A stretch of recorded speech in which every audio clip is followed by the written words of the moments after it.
ബോബി ജോസഫിൻ്റെ ഒരു ചിന്തയാണ്, എല്ലാ മനുഷ്യരും രൂപപ്പെടുമ്പോൾ ആദ്യം പെണ്ണാണ്, പിന്നീടാണ് ഇങ്ങനെ രൂപമാറ്റം ഉണ്ടാവുന്നത്. ഒരു അമ്മയുടെ ഉദരത്തിലായിരിക്കുമ്പോൾ 6 ആഴ്ച വരെയൊക്കെ നമുക്ക് രൂപം കൊണ്ട് മനസ്സിലാക്കാൻ പറ്റത്തില്ല ഇതാണാണോ പെണ്ണാണോ എന്ന്. പിന്നീട് പതുക്കെയാണ് ആ രൂപം മാറുന്നത്. അപ്പം അതിന് തെളിവായിട്ട് പറയുന്നത്, ആണുങ്ങൾക്ക് അതുകൊണ്ടാണ് നെഞ്ചിൽ നിപ്പിൾസ് ഉള്ളത്. ശരിക്കും ആണുങ്ങൾക്ക് നിപ്പിൾസിൻ്റെ ആവശ്യമില്ല, അതിനൊരു ഫങ്ഷനില്ല. പക്ഷേ സ്ത്രീകളുടെ ശരീരത്തിൽ അതിന് വളരെ പ്രധാനപ്പെട്ട കടമ നിർവഹിക്കാനുണ്ട്. പക്ഷെ ആണുങ്ങൾക്കത് വേണ്ട. എങ്കിലും ആണുങ്ങൾ എന്തുകൊണ്ടാണ് അതിന് അടയാളമായിട്ട് നെഞ്ചി കൊണ്ട് നടക്കുന്നത്?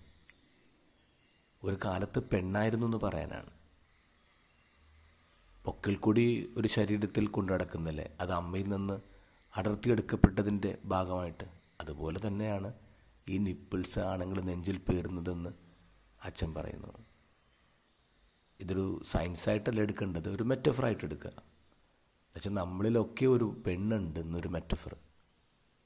ഇന്ന് തിരുസഭ ആഘോഷിക്കുന്ന തിരുനാൾ പരിശുദ്ധ മാതാവ് തിരുസഭയുടെ അമ്മ എന്ന തിരുനാളാണ്. 2018 ഫ്രാൻസിസ് പാപ്പ ഈ തിരുനാളിന് തുടക്കം കുറിക്കുന്നത്. തുടക്കം കുറിച്ചിട്ട് പാപ്പ പറഞ്ഞത് ഇങ്ങനെയാണ്: മാതൃഭാവം കൂടുതൽ വളർത്താൻ സഹായിക്കാനാണ് ഈ തിരുനാൾ. മക്കൾക്ക് കൂടുതൽ മാതൃഭാവം ഉണ്ടാകാൻ വേണ്ടി എന്നാ പറയാം. ഇത് ഗോസ്പൽ നോക്കിയേ, ഈശോയുടെ കുരിശിൻ്റെ ചുവട്ടിൽ നിന്നതാരാ? അത് 3 പെണ്ണുങ്ങളാണ്, 3 മറിയാണ്. പിന്നെ നിൽക്കുന്നത് യോഹന്നാനാണ്. യോഹന്നാനെക്കുറിച്ച് ചില പണ്ഡിതന്മാരെങ്കിലും പറയുന്നുണ്ട്, യോഹന്നാനൊരു സ്ത്രൈണഭാവം ഉണ്ടായിരുന്നു. അവസാന താഴാമേശയിൽ ക്രിസ്തുവിൻ്റെ വക്ഷസിലേക്ക് ചാരിക്കിടക്കുന്ന യോഹന്നാനെ ചൂണ്ടിക്കാണിച്ചിട്ടാണ് പലരും അങ്ങനെ പറയുക, ഒരു സ്ത്രൈണഭാവം. ഈശോയുടെ കുരിശിൻ്റെ ചവിട്ടിൽ നിൽക്കേണ്ടിയിരുന്ന ധീരന്മാരെന്ന് കരുതിയ ഒരൊറ്റ ആണ് പോലും ഉണ്ടായിരുന്നില്ല എന്ന് പറയാം.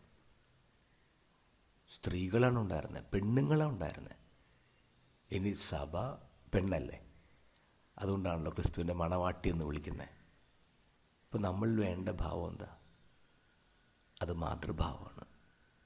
സഭയുടെ ഏറ്റവും വലിയ സൗന്ദര്യങ്ങളിലൊന്ന് അവളൊരു പെണ്ണാണെന്നുള്ളതാണ്.